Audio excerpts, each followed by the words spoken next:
సినీ నటుడు మోహన్ బాబుకు దర్శక నిర్మాత వైవీఎస్ చౌదరి తరపు న్యాయవాదులు లీగల్ నోటీసులు పంపించారు.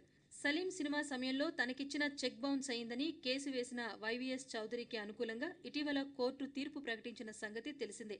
అయితే ఈ తీర్పు అనంతరం మోహన్ బాబు తనను ఇబ్బందులకు గురిచేస్తున్నాడనేది వైవీఎస్ చౌదరి తాజా ఆరోపణ. సలీం చిత్ర నిర్మాణ సమయంలోనే తాను జల్పల్లి గ్రామంలో మోహన్ బాబు నివసిస్తున్న ఇంటిని ఆనుకుని ఉన్న 1/2 ఎకరం స్థలాన్ని కొన్నానని వైవీఎస్ చౌదరి తెలిపారు. కోర్టు తీర్పు అనంతరం తనను తన మనుషుల్ని స్థలంలోకి రాకుండా మోహన్ బాబు ఆయన మనుషులు అడ్డుకుంటున్నారని ఆయన ఆరోపించారు.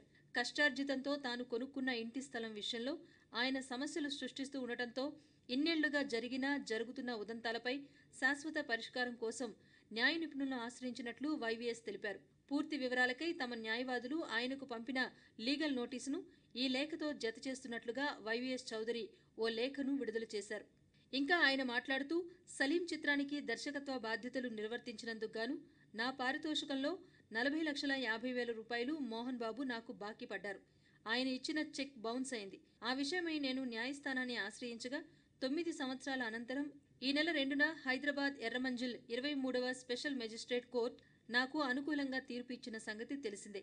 ఈ నేపథ్యంలో నేను న్యాయస్థానాన్ని తప్పుదోవ పట్టించినట్టుగా మోహన్ బాబు పత్రికా ప్రకటన విడుదల చేయటం నన్ను తీవ్ర దిగ్భ్రాంతికి గురిచేసింది. అలాగే నా కష్టార్జితంతో కొనుక్కున్న ఇంటి స్థలం విషయంలో ఆయన సమస్యలు సృష్టిస్తున్నారు. ఇన్నేళ్లుగా జరుగుతున్న ఉదంతాలపై శాశ్వత పరిష్కారం కోసం న్యాయ నిపుణుల్ని ఆశ్రయించాను. మా న్యాయవాదులు మోహన్ బాబుకు లీగల్ నోటీసులు పంపించారు అని తెలిపారు వైవీఎస్ చౌదరి.